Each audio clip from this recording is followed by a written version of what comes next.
In CFD, time can run away and gobble up your hard drive.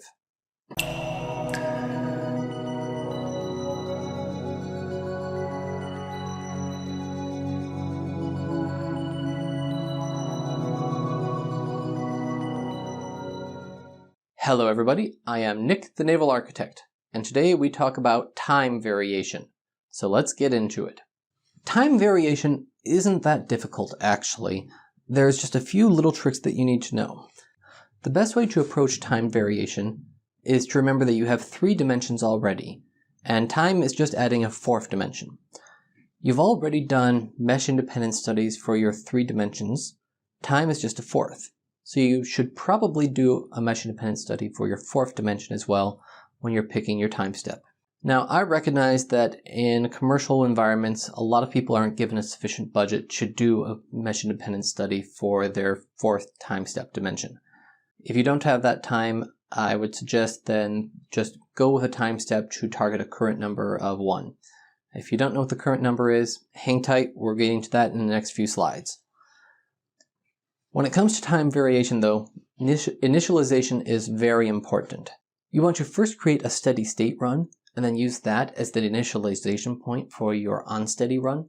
That's going to help reduce the shock to the initial system when it starts off on the unsteady run. It's going to help ensure simulation stability and faster convergence. All of this helps reduce your computational time and gets you better results. The biggest thing too that you have to decide on for your time variation is how many iterations you're doing per time step. This was a mistake I made quite a bit early on. So I was always tempted to put in more iterations per time step. I was trying to go with large time steps, thinking that I was saving on computing time. I wasn't. I was causing myself far too many headaches. You want to do no more than 10 iterations per time step. And even that's way too many actually. I would say it's more like 5 iterations per time step is the max. If you're still running into problems, the answer is always reduce your time step. Reduce your time step. If in doubt, reduce your time step. I'm going to drill it in. Reduce your time step. If you're looking at your residual plots and you're starting to see continuity errors, as your continuity equation keeps creeping up and up and up, reduce your time step. If you're looking at your residuals plots and you're seeing the typical sawtooth pattern where your residuals go down and spike at each time step and they go down, but the spikes keep going higher and higher and higher at each time step, that's another sign that you need to reduce your time step. So you notice a trend here, a theme you could say. If in doubt, reduce your time step. Data management also becomes a big concern when you're doing unsteady runs in CFD. If you try to save your simulation database at every single time step, you're going to very quickly fill up the hard drive on your computer. It's a great way to make your network administrator angry at you. So be very selective about what data variables you save. And you don't actually need to save them for every time step. You can do every 5th, every 10th, or every 100th time step. It depends on how small your time step is and how frequently you actually need to save output data. So be very selective in that. Let's talk about the current number. This is the non-dimensional number that you need to worry about for unsteady simulations. It is a non-dimensional time step. The current number, your target value, is going to be 1.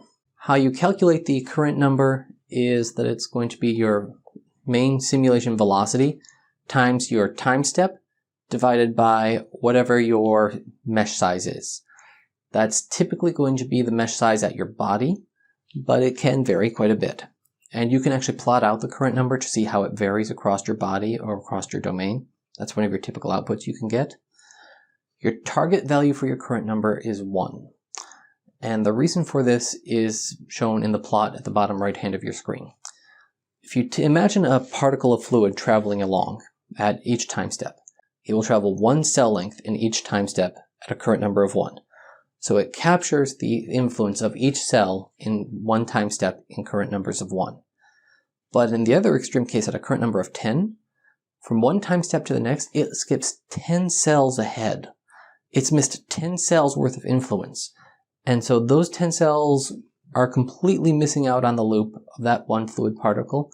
That fluid particle has lost that information, and you get a complete disconnect. that leads to simulation instability. And that's why we say our current number of 1 is the important part. I would say that on well-behaved simulations, you can push that as high as a current number of 2. So those are the basics for unsteady simulations and time variation. Rules of thumb to remember: start from a steady state simulation.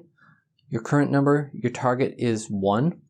And data management, you really want to worry about that. Be very selective about what you're saving because you can very quickly fill up your hard drives. I hope this has helped you. Thanks very much. I am Nick, the Naval Architect. Thanks for watching.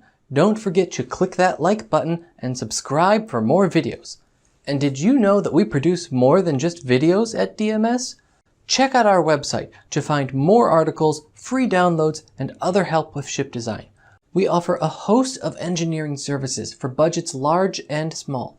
So check us out to see if we can make your next project easier.